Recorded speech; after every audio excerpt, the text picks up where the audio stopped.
So hello everyone, today we will learn about the home sweet home and घर के विभिन्न हिस्सों में पाई जाने वाली चीजों के बारे में हमने सीखा था। अब घर के वे हिस्से जो बचे हैं उनके बारे में आज हम जानेंगे। वे कौन कौन से हिस्से हैं और इन हिस्सों में कौन कौन सी वस्तुओं का उपयोग किया जाता है और किन किन चीजों को वहां रखा जाता है, ये सारी चीजें आज की इस क्लास में हम लोग सीखेंगे। तो please right your copy. Hall, HALL। Hall का मतलब होता है मुख्य कक्ष अथवा मुख्य कमरा। हॉल मुख्य कक्ष अथवा मुख्य कमरा। अब मुख्य कमरे में क्या क्या हो सकते हैं ये देखिए। नंबर 1 पे देखिए सोफा सेट। इनको हम डायरेक्टली इंग्लिश में लिखेंगे अब, ताकि ये हमें याद रहे। एक मुख्य कक्ष के अंदर हो सकता है sofa set, SOFASET, sofa set. Chairs, कुर्सियां। Centre table, CENTRE,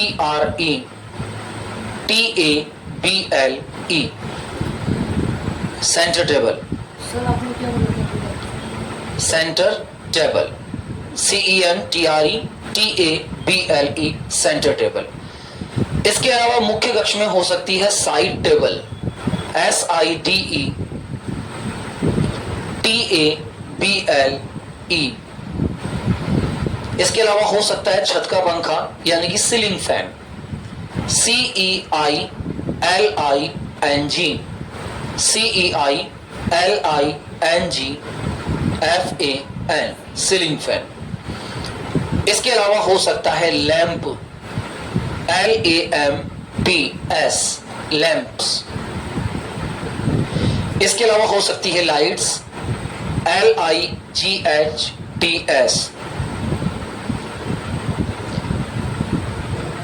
carpet, CARPET, carpet का मतलब कालीन। इसके अलावा हो सकते हैं झिलमिल पर्दे यानी कि ब्लाइंड्स। एक तो होते हैं कर्टन, एक होते हैं झिलमिल पर्दे, ब्लाइंड्स, BLINDS, ब्लाइंड्स। और इसके अलावा हो सकती है आराम कुर्सी यानी कि arm chair, arm chair, ARMCHAIRS, arm chairs. वाक्य को बनाने की कोशिश कीजिए। हमारे घर में एक मुख्य कमरा है। There is a, मैन की आवश्यकता नहीं है, मैन नहीं बोलना है। मुख्य कमरे को हॉल कहा जाता है, तो मैं कहूंगा There is a hall in my house। मुख्य कमरे में एक सोफा सेट, एक आराम कुर्सी तथा एक टेबल है। There is a sofa set, comma यानी कि रुकना है, arm chair and table. Sofa set, arm chair and table. यह एक बहुत अच्छा कमरा है। It is a very good room। यहां मेहमानों के लिए एक टीवी भी है।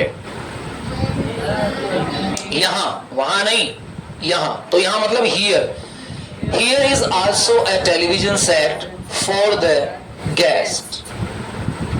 हमारे मुख्य कमरे में एसी नहीं है। There is no any air conditioner in our hall। हम मुख्य कमरे में गर्मी की छुट्टियों में कई खेल खेलते हैं। We play many games in main hall in summer vacation। यह हमारे घर का सबसे सुंदर कमरा है। It is the most beautiful या फिर decorated room of our house। 4 चीजों को कंबाइन करके वाक्यों को बोलने की कोशिश करना। मेरे घर में एक किचन, एक मुख्य कमरा, एक मेहमान कक्ष तथा एक अध्ययन कक्ष है। There is a kitchen। फिर मैन होल क्यों होता है? ओनली हॉल, मुख्य कमरे को ही हॉल कहा जाता है। दोबारा बनाइए। मेरे घर में एक मुख्य कमरा, एक किचन, एक अध्ययन कक्ष तथा एक मेहमान कक्ष है। There is a hall, kitchen, study room and guest room in my house। रसोई घर के अंदर एक गैस चूल्हा है। There is a gas stove in the kitchen। अध्ययन कक्ष के अंदर एक लाइट लैंप, एक कुर्सी, एक टेबल तथा एक पलंग है। There is a chair, a table, a light lamp and a bed in my study room। मेहमान कक्ष में एक सोफा, एक टेबल और 4 कुर्सियां हैं।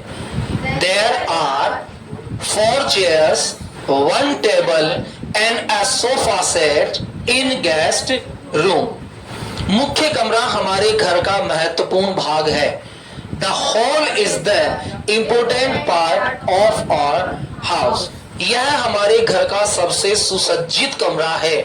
It is the most decorative room of my house। यहाँ एक सोफा, 4 कुर्सियां तथा एक टेबल है। Here a sofa set, 4 chairs and a table। हमारे मुख्य कमरे में 2 दीवार पंखे हैं। There are 2 wall fans in our hall। हमारे मुख्य कमरे में झिलमिल पर्दे हैं। There are blinds in our hall। Clear हो गया? नेक्स्ट लिखिए बेडरूम, जिसे हम बाथरूम भी कहते हैं। बेडरूम यानी कि नहाने का कमरा। अब नहाने के कमरे में कौन कौन सी चीजें हो सकती है, इन्हें हम जानने की कोशिश करेंगे। नहाने के कमरे में हो सकता है बाथ टब। अब इसे बैथ टब नहीं कहा जाएगा, इसे बाथ टब ही कहा जाएगा। Bath tub. नल यानी कि टैप्स। बेटा इस गेट को थोड़ा सा ओपन कर दीजिए ताकि प्योर एयर अंदर आ सके। हाँ खोल दीजिए, हो गई बस। टैप्स, टैप्स यानी कि नल। शावर, शावर यानी कि फवारा। बकेट्स यानी कि बाल्टी। मग्स, एम्यूजियस यानी कि नहाने का डिब्बा। शेल्फ, दराजे हो सकती है। SHELF, shelf. कबर्ड, कपड़े रखने की अलमीरा या अलमारी हो सकती है। Cupboard, CUBBORD। इसके अलावा हो सकता है सोप स्टैंड, साबुन रखने का स्टैंड। SOAPSTAND, soap stand. इसके अलावा हो सकता है कांच यानी कि दर्पण, मिरर। MIRROR। इसके अलावा हो सकती है विंडो यानी कि खिड़की। WINDOW। और इसके अलावा हो सकता है टॉवल रैक। TOWELRACK।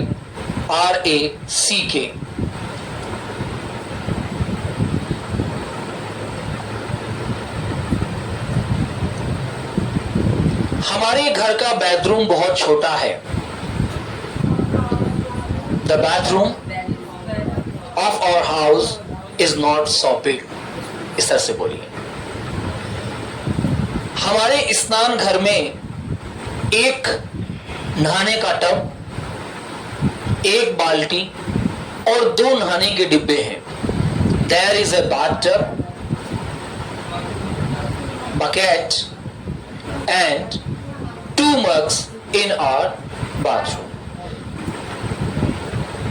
यहां एक कपड़े रखने की अलमारी भी है. There is also a cupboard. इसमें एक साबुन रखने का स्टैंड है.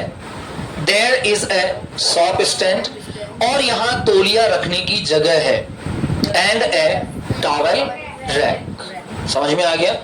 नेक्स्ट लिखिए शौचालय, टॉयलेट, TOILET, टॉयलेट, शौचालय. ये मुख्य भाग है जिनके बारे में हमें अक्सर बात करनी पड़ती है. अब एक शौचालय के अंदर केवल 4 चीजें होती हैं: टंकी, फ्लश, बकेट एंड मग. चारों लिख दीजिए. टंकी को कहा जाता है सिस्टर्न, CISTERN, सिस्टर्न, टंकी. टैंक नहीं हो सकता ना. लेट में जो पॉट के पीछे लगी हुई जो पानी की टंकी होती है, जो स्टैंडिंग लेट्स होते हैं, आजकल तो सिस्टम सिटिंग लेट्स में भी वही होता है, स्टैंडिंग में वही होता है. जो पीछे पानी की फ्लश टंकी होती है, इसमें पानी भरा होता है. फ्लश करने के समय इसमें से लगभग 15 से 20 लीटर पानी वॉश होता है, उसे सिस्टर्न कहा जाता है. Flush, FLUSH, bucket, BUCKET and mug, MUG, mug. Clear है? ओके. अब कुछ सेंटेंसेस मैं आपको लिखवा रहा हूं, कोशिश कीजिए कि हम उन्हें इंग्लिश में ट्रांसलेट कंडीशन में ला सकें. यह मुख्य कमरा है, लिखना है, वरना लिखने की हैबिट खत्म हो जाएगी. यह मुख्य कमरा है. This is the hall. अभी भी आप मुख्य कमरे को मैन होल ही कह रहे हैं. मैन होल सीवेज लाइंस में होता है.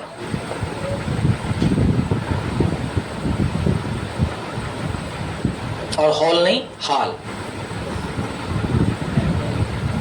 सोफा हमारे मेहमान कक्ष में है. सोफा हमारे मेहमान कक्ष में है.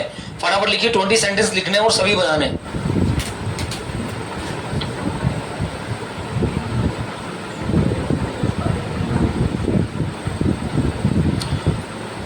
सोफे के पास ही कॉफी की मेज है.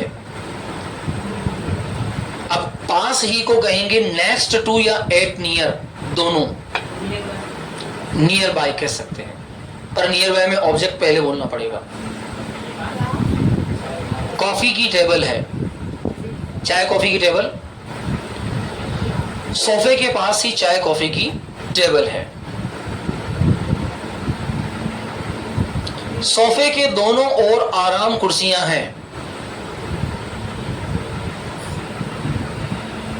अब दोनों ओर इसे कहा जाएगा ऑन बोथ साइड्स. ऑन ये लिखते रहिएगा, ऑन बोथ साइड्स वगैरह ये सारी चीजें ब्रैकेट में डालते रहिएगा ताकि आपको लर्न रहे. On both sides.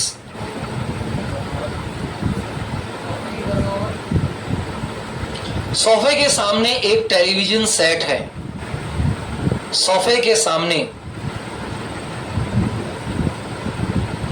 सोफे के सामने एक टेलीविजन सेट है. अब सोफे के सामने मतलब इन फ्रंट ऑफ या opposite of, opposite the sofa या इन फ्रंट ऑफ, दोनों तरीके से इसको देखा जा सकता है. मुख्य कमरे के पीछे पुस्तकालय है, लाइब्रेरी. अब पीछे मतलब बिहाइंड. मुख्य कमरे के पीछे पुस्तकालय है, तो पुस्तकालय मतलब लाइब्रेरी और पीछे मतलब बिहाइंड. वहां किताबों की बहुत सारी अलमारियां हैं. वहां किताबों की बहुत सी अलमारियां हैं.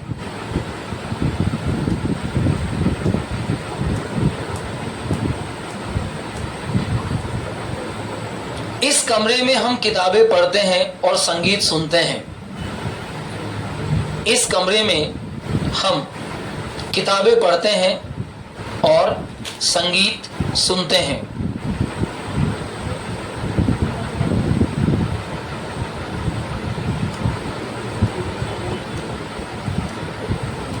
वहां मेज और कुर्सी है।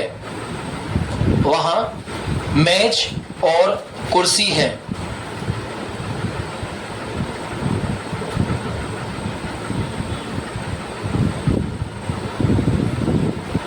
हमारे घर में 2 बेडरूम्स हैं। हमारे घर में 2 बेडरूम्स हैं।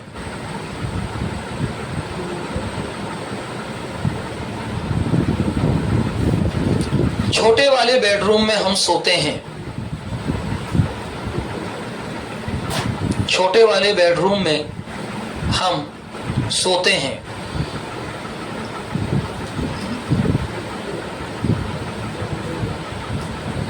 यहां 2 बिस्तर है। यहां 2 बिस्तर है।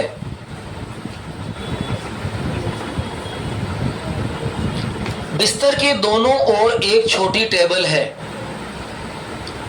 बिस्तर के दोनों ओर एक छोटी टेबल है।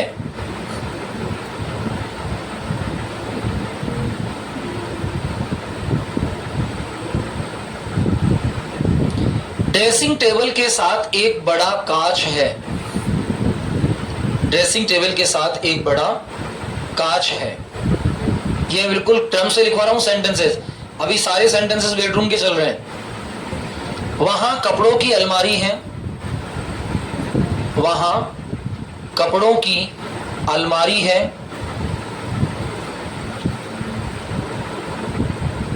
वहां जूते रखने की अलमारी है। वहां जूते रखने की अलमारी है।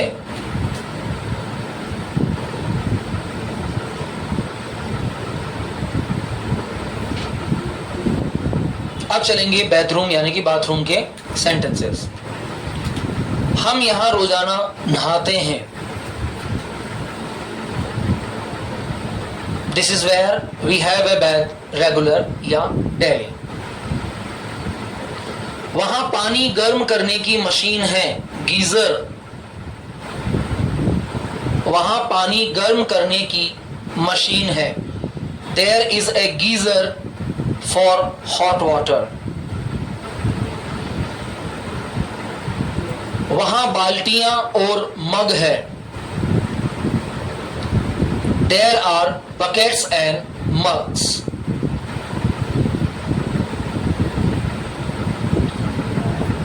यहां नल और फव्वारे हैं। There are taps and shower.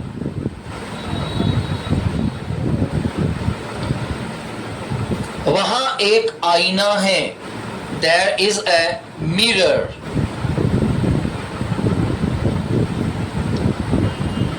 वहां तौलिया और साबुन रखने की जगह है। वहां तौलिया और साबुन रखने की जगह है।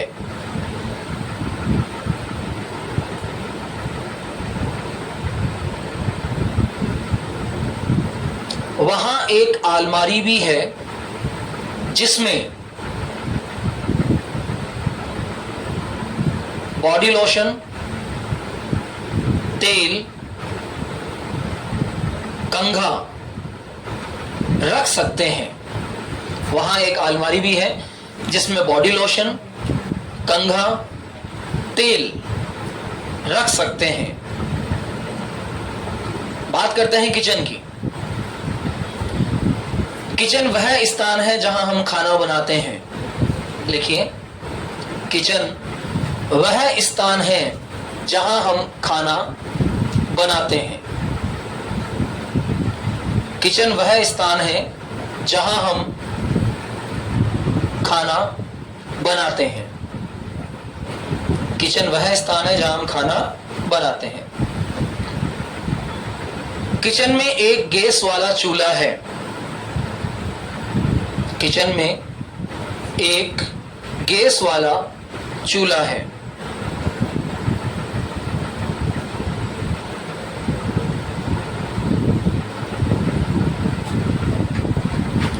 बर्तन धोने के लिए वहां एक सिंक है। बर्तन धोने के लिए वहां एक सिंक है।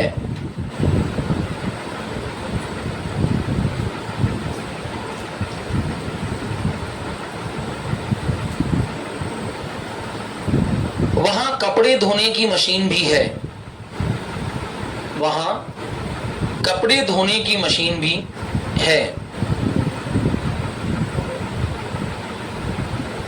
किचन में एक माइक्रोवेव ओवन है।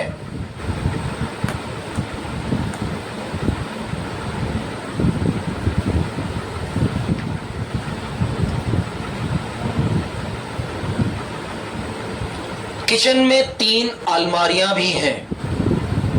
किचन में 3 अलमारियां भी है।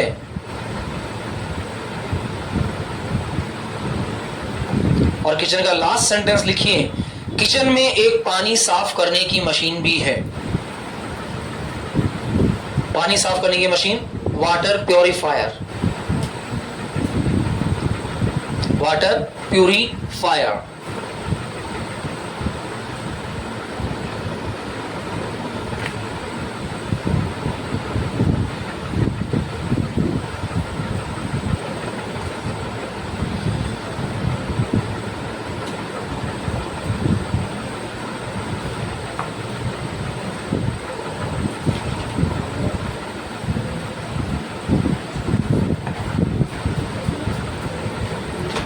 Have done?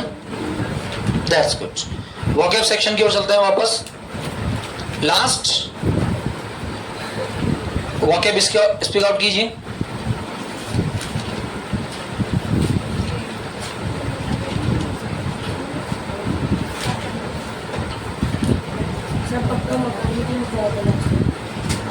कौन कौन सी हो गई थी vocab? देखिए, बिल्डिंग्स एंड देयर पार्ट्स हो गए थे, हाउस होल्ड आर्टिकल्स हो गए थे। इसके बाद रिलेशंस, हाउस होल्ड आर्टिकल हो गए थे ना। हाउस होल्ड आर्टिकल के बाद चलना है रिलेशंस, यानी कि घर में रहने वाले लोगों के जितने भी संबंधी होते हैं उन्हें क्या कहा जाता है। हेडिंग डाल लीजिए रिलेशंस। किचन हो गया था क्या अपना? Kitchen and eatables, kitchen and eatables हो गया था क्या? नहीं हुआ। शुरू से बोलिए, फर्स्ट कौन सा था? हाँ, second house hold articles, number 3 पे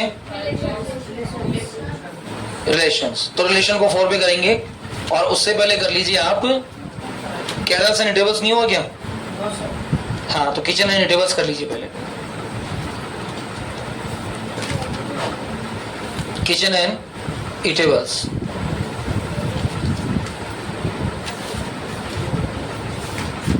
किचन के सामान तो हुए थे ना, बाल्टी, चिमटा, ये तो हुए थे ना। ओके,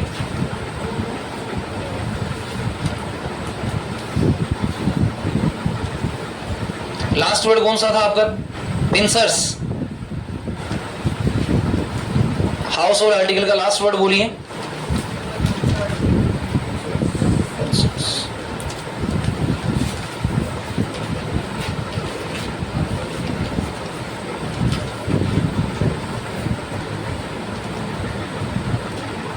हेडिंग डाल लीजिए ईटेबल्स, खाद्य पदार्थ, नंबर 4, जो नंबर 3 पे कर रहे हैं। खाद्य पदार्थ। अब हमारे घर के अंदर कितनी सारी चीजें किचन में मिल सकती है और किन किन चीजों को खाने के उपयोग में लिया जाता है, ये सारे खाद्य पदार्थ और इनसे रिलेटेड थिंग्स इस हेडिंग के साथ हम पढ़ेंगे। तो हेडिंग डाल लीजिए ईटेबल्स। नंबर 1 पे डालिए अचार। पिकल।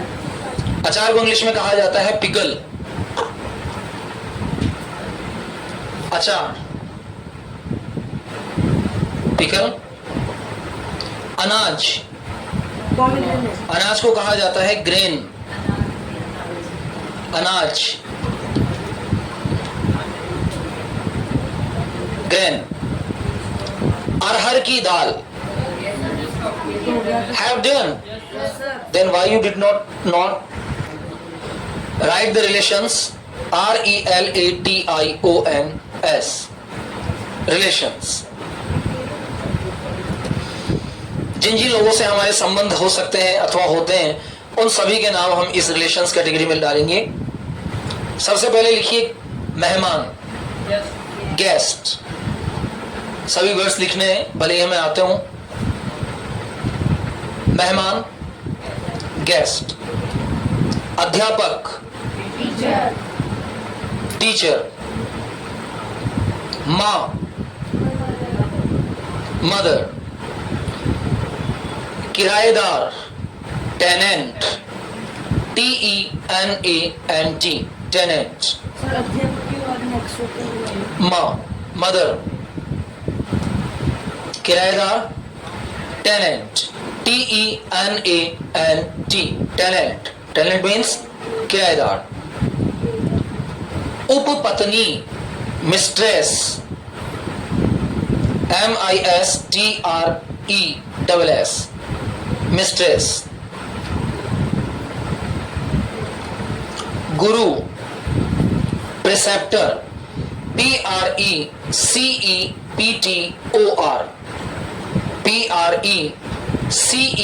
PRECEPTOR, preceptor. ग्राहक, कस्टमर, CUSTOMER, ग्राहक, कस्टमर। चाचा, अंकल, UNCLE, चाची, आंट। चेला, डिसाइपल, DISCIPLE, चेला, डिसाइपल, DISCIPLE, डिसाइपल।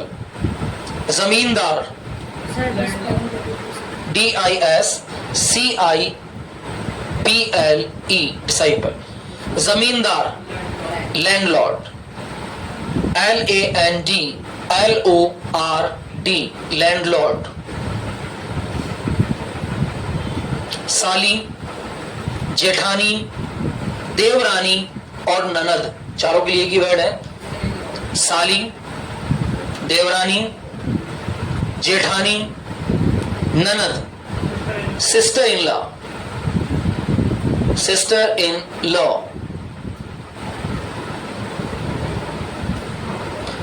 दत्तक पुत्री, गोद ली हुई पुत्री, दत्तक पुत्री। Adopted daughter, ADOPTED, adopted daughter. दत्तक पुत्री, एडॉप्टेड डॉटर। दत्तक पुत्र, एडॉप्टेड सन, एडॉप्टेड सन। दादा, ग्रैंडफादर, GRANDFATHER, ग्रैंडफादर। दादी, ग्रैंडमदर, GRANDMOTHER, ग्रैंडमदर। दामाद, दामाद, इसको जवाई भी कहा जाता है और राजस्थानी भाषा में इसको पावना भी कहा जाता है। तो पावना, जवाई, दामाद, कंवर साहब, कुंवर साहब, ये सब होते हैं सन in law, sun in law. दामाद, सन इन लॉ। दोस्त, फ्रेंड। नाना, मैटरनल ग्रैंडफादर, जरूर लिखें। MATERNAL,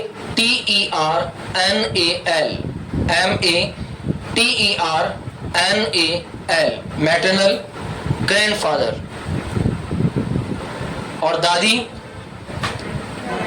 grandmother. और नानी, मैटरनल ग्रैंडमदर। तो नानी क्या हो जाएगी? मैटरनल। मैटरनल का मतलब होता है मातृपक्ष और पैटर्नल का मतलब होता है पितृपक्ष। तो जो पिता के संबंध में जितने भी होंगे वो सब पैटर्नल्स होते हैं, और मम्मी के रिलेशन में जितने भी होते हैं सब मैटरनल होते हैं। मामा, मौसी, नाना, नानी।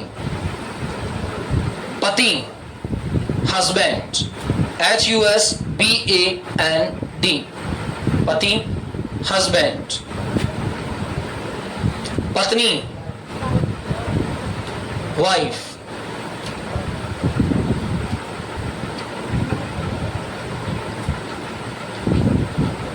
पोते की बहू, daughter in law.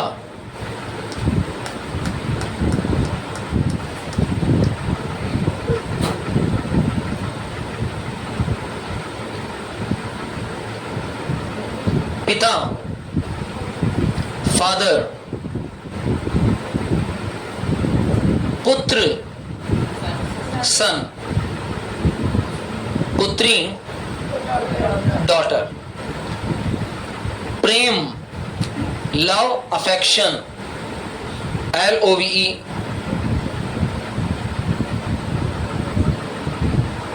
AFFECTION, love, affection, प्रेम।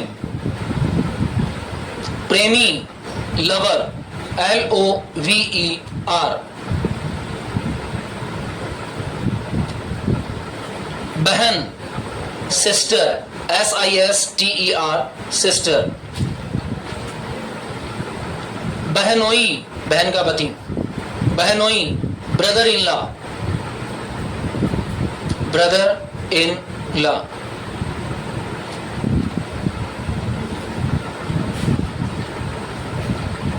भतीजा, नेफ्यू, NEPHEW। जियान आपके बीच में आता है ना, ये नेक्स्ट पेज में, नेक्स्ट। भतीजा, नेफ्यू।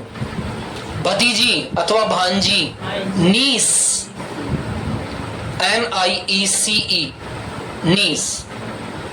भतीजा और भांजा दोनों नेफ्यू होंगे और भतीजी और भांजी दोनों नीस होंगे। भाई, ब्रदर। मामा, राइट। कल पूछे जाएंगे सभी को, 1 बाय 1 सारे वोकेब्स याद होनी चाहिए, अलग अलग दिए जाएंगे। मामा, मैटरनल अंकल, और मामी, मैटरनल आंट। मौसी, मदर सिस्टर। इसको MS के नाम से जाना जाता है, मदर्स सिस्टर। आपको जानकर आश्चर्य होगा कि मौसी शब्द का उच्चारण मदर के MO और सिस्टर के SI को जोड़कर बनाया गया है, और इसीलिए इसको कहा जाता है मौसी, MOTHER। मदर का MO और सिस्टर का SI। अब तक तो हिंदी वर्ड लगता हुआ ना, ये मौसी हिंदी शब्द है। देखिए, MOTHER, इसका तो क्या लिया गया, मो, और SISTER, इसका क्या लिया गया, SI। तो MOSI, ये वर्ड बना अपना मौसी। क्लियर हो गया? तो मौसी अपने आप में एक शॉर्ट फॉर्म है। नेक्स्ट लीजिए, रोगी, रोगी, पेशेंट। ये भी तो संबंध है ना, रिलेशन है। पेशेंट। वारिस, एयर, HEIR, एयर, एयर यानी वारिस। शिष्य, प्यूपिल, PUPIL, प्यूपिल यानी शिष्य। प्यूपिल यानी शिष्य। प्यूपिल और डिसाइपल दोनों शिष्यों के लिए होता है, लेकिन डिसाइपल जो है वो शिष्य नहीं होता है, चेला होता है। PUPIL, PUPIL, प्यूपिल यानी शिष्य और डिसाइपल यानी चेला। प्रिसेप्टर यानी गुरु और टीचर यानी अध्यापक। ससुर, फादर इन लॉ।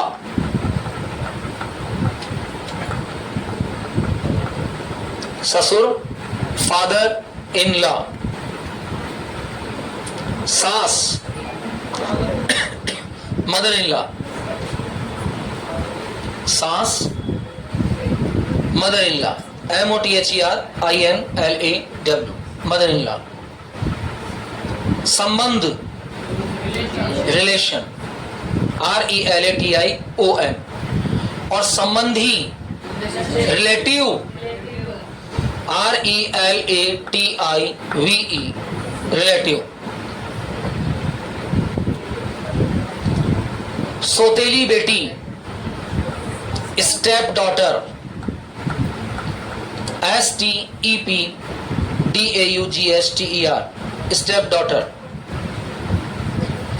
अब इन सबके साथ आप रिलेशन जोड़ सकते हैं। सौतेली बेटी, स्टेप डॉटर, सौतेला पिता, स्टेप फादर, सौतेली माँ, स्टेप मदर, सौतेला भाई, स्टेप ब्रदर, सौतेली बहन, step sister. Okay, these are the words. कल